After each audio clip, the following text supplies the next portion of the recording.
প্ৰয়াত পদ্মধৰ গগৈদেৱে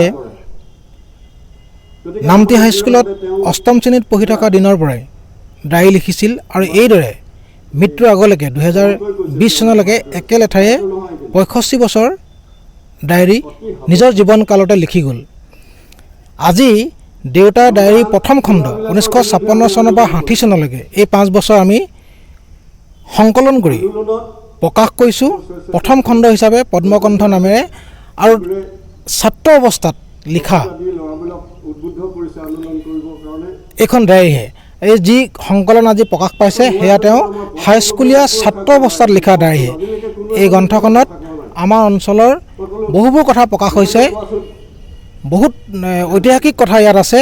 এই অঞ্চলটোৰ বিভিন্ন ব্যক্তিৰ কথা আছে, তেওঁলোকৰ জীৱন কাহিনীৰ কথা আছে, ইয়াত ভাষা আন্দোলনৰ কথা আছে, শোধনাগাৰ আন্দোলনৰ কথা আছে, ভাৰতৰ প্ৰথম প্ৰধানমন্ত্ৰী জৱাহৰলাল নেহৰু শিৱসাগৰলৈ যি সময়ত ভাষা আন্দোলনৰ সময়ত আহিছিল সেই কথাও ইয়াত আছে।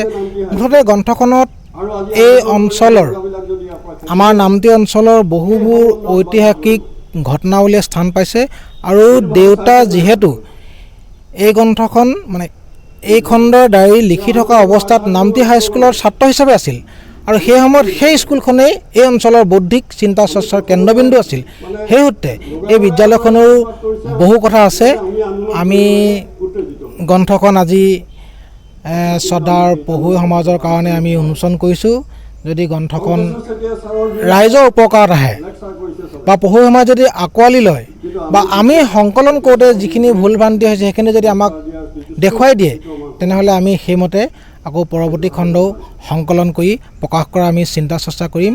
এই সংকলনত যিবিলাক ভুল হৈছে সেইবিলাক যদি আমাক সততাৰে নিষ্ঠাৰে যদি পঢ়ুৱৈসকলে আমাক দেখুৱাই দিলে আমি ভাল পাম।